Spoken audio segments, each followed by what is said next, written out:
Good morning students, कैसे हैं आप सब? ठीक है। चलिए, आज हम आपकी पाठ्य पुस्तक मकरंद का पाठ 5 मिठाई वाला पढ़ेंगे, जो कि एक कहानी है। मिठाई वाला पाठ के लेखक हैं भगवती प्रसाद वाजपेयी। पाठ पढ़ने से पूर्व मैं लेखक भगवती प्रसाद वाजपेयी के बारे में कुछ महत्वपूर्ण जानकारी देना चाहती हूँ। भगवती प्रसाद वाजपेयी का जन्म सन 1899 में कानपुर जिले के मंगलपुर ग्राम में हुआ था।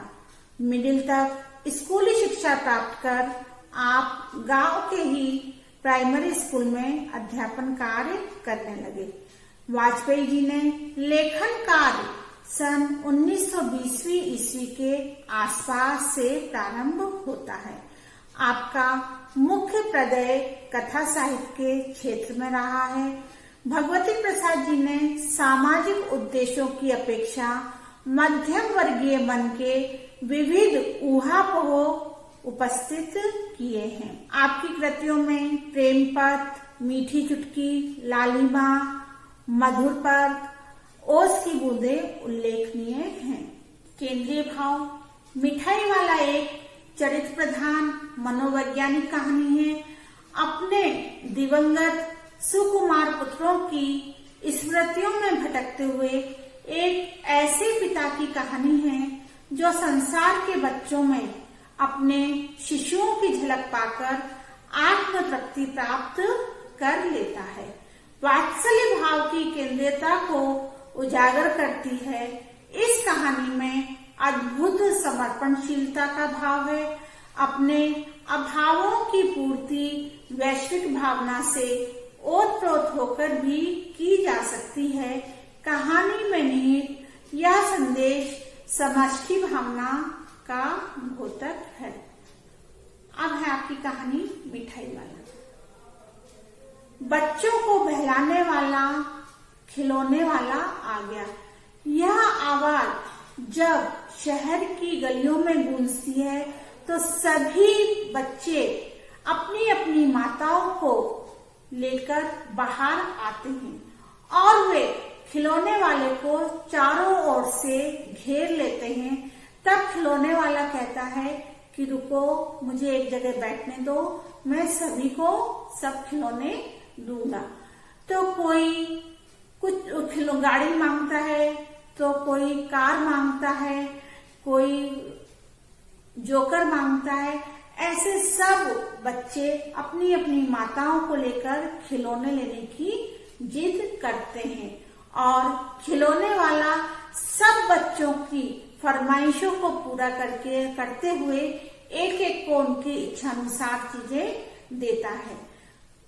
महिलाओं के कहने पर कि इनका कीमत क्या है, तो वो कहता है कि कीमत से क्या है, बच्चों को संतुष्टि मिलनी चाहिए, आप जो देना चाहो वो दे सकती हो।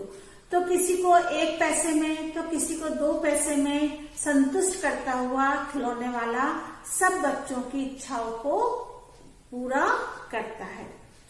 एक बार की बात है कि विजय बाबू, जिनके 2 बच्चे रहते हैं, चन्नू मन्नू,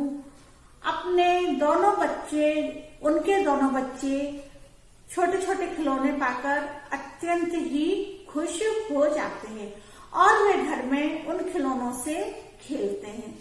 कुछ दिनों बाद विजय बाबू को वही स्वर दोबारा सुनाई देता है। बच्चों को बहलाने वाला मुरली वाला आ गया। अब उन्होंने सोचा कि ये तो आवाज तो मेरी सुनी हुई है। फिर भी उनके बच्चे चन्नू मन्नू अपने पिताजी से मुरली लेने की जिद करते हैं। तो विजय बाबू मुरली वाले को आवाज देते हैं और उनसे पूछते हैं कि मुरली कैसी हुई। तो मुरली वाला कहता है कि अब 2-4 ही मुरलियां बची हुई हैं। पहले तो मैं इनको 3-3 पैसे में दे रहा था, अब मैं आपको केवल 2-2 पैसे में ये मुरली दे दूंगा। मुरली वाले की यह बात सुनकर विजय बाबू मन ही मन सोचते हैं कि ये कैसा बेवकूफ है जो मुझे बेवकूफ बना रहा है, ये सभी को 2-2 पैसों में देता होगा, लेकिन मुझे अपनी तरफ करने के लिए, मुझसे मुरलियां खरीदने के लिए ये मुझे बहला रहा है कि मैं सबको 3-3 पैसे में देता हूँ, आपको 2 पैसे में दे रहा हूँ। तब मुरली वाला वो विजय बाबू से कहते हैं कि तुमने सभी को 2-2 पैसे में दी होगी, मुझे ही तुम मुझ पे ये एहसान क्यों लाद रहे हो? तो कहता है नहीं बाबूजी, एहसान वाली बात नहीं है, वाकई में मैं ये सब मुरलियां मैंने सबको 3-3 पैसे में ही दी है। तो उसकी बात सुनकर विजय बाबू उससे 2 मुरली खरीद लेते हैं। फिर वो मुरली बेचने के बाद फिर वो मुरली वाला आवाज देता हुआ कि बच्चों को बहलाने वाला मुरली वाला आ गया। कुछ दिन बीतते हैं, फिर गलियों में आवाज आती है बच्चों को बहलाने वाला मिठाई वाला आ गया। अब ये आवाज जब विजय बाबू की पत्नी रोहिणी के कानों पे सुनाई देती है तो उसको लगता है कि ये आवाज कहीं ना कहीं हमने सुनी हुई है। जब ये आवाज रोहिणी के कानों में पड़ती है तब उसको ऐसा लगता है कि शायद ये मुरली वाला ही है जो अब मिठाई वाला बनकर आया है। तो वो अब मिठाई वाले की आवाज सुनकर सारे बच्चे फिर अपने घरों से आते हैं और अपनी माताओं से मिठाई खरीदने की जिद करते हैं। रोहिणी के बच्चे भी चन्नू मुन्नू अपनी माता से मिठाई खरीदने की फरमाइश करते हैं। अब वो अपनी दादी से बोलते हैं तो दादी माँ छत पर आकर मिठाई वाले को बुलाती हैं और उससे पूछती हैं कि मिठाइयाँ कितने की हैं। तब वो कहता है कि मिठाइयाँ 2-2 पैसे की हैं और ये एक नए प्रकार की मिठाइयाँ हैं जो जल्दी घुलती नहीं है, इससे दर्द भी नहीं होता है और पेट भी साफ होता है और ये 2-2 पैसे की है। मिठाई वाले की आवाज बातचीत सुनकर रोहिणी को उसके से बात करने की इच्छा जागृत होती है। रोहिणी अपनी सास से चन्नू मन्नू की दादी से कहती है कि ये मिठाइयाँ बहुत सस्ती हैं, आप इसे ले लो। अब जब दादी उनसे मिठाई लेती है तब रोहिणी पर्दे की आड़ से पूछती है कि आप पहले भी यहाँ पे आ चुके हो? तब मिठाई वाला बोलता है कि हाँ, मैं पहले भी कई बार यहाँ आ चुका हूँ। तब रोहिणी कहती है कि आप जो इतनी सस्ती चीजें देते हो वो आप उससे आपको भला क्या मिलता होगा, आपका पालन पोषण, आपका जीवन यापन कैसे चलता होगा। रोहिणी की बात सुनकर मिठाई वाला कुछ देर सोच में पड़ जाता है, फिर बोलता है मिलता भला क्या है, यही बस खाने को मिल जाता है और बच्चों के मुख पर जो संतुष्टि के भाव मुझे दिखते हैं उससे ही मेरी सारी तृप्ति शांत हो जाती है। अब रोहिणी के मन में जिज्ञासा होती है, वो कहती है कुछ ना कुछ बात तो है जो आप इतनी सस्ती दवाइयां वो चीजें बेचते हो। तब मिठाई वाला कहता है कि हाँ, मुझे बच्चों से अत्यधिक स्नेह है और बच्चों की खुशी में ही मेरी खुशी है।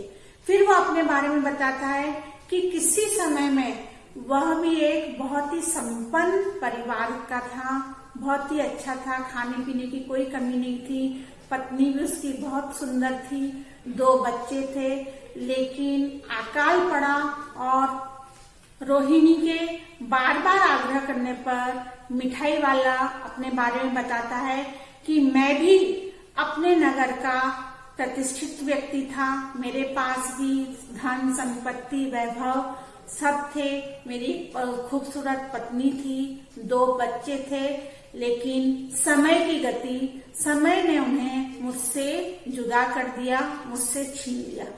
और मेरा मानना है कि मेरे बच्चे यहीं कहीं किसी न किसी रूप में होंगे और छोटे छोटे बच्चों के चेहरे देखकर मुझे अपने बच्चों की याद आती है। छोटे छोटे बच्चों में मैं अपने बच्चों को ही ढूंढता हूँ, क्योंकि मेरा मानना है कि उन्होंने जन्म तो यहीं कहीं इन्हीं के रूप में लिया होगा।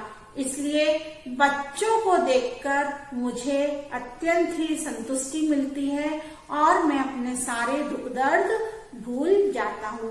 अपनी कहानी सुनाते सुनाते मिठाई वाले की आंखों में आंसू आ जाते हैं।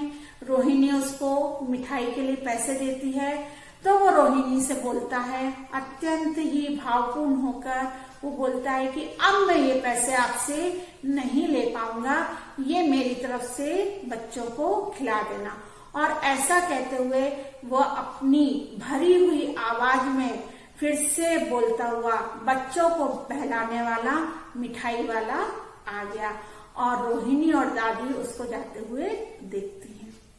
ये थी आपकी कहानी मिठाई वाला। इसके प्रश्न उत्तर PDF के माध्यम से आपको भेजे जाएंगे। धन्यवाद। घर पर रहिए, सुरक्षित रहिए। धन्यवाद।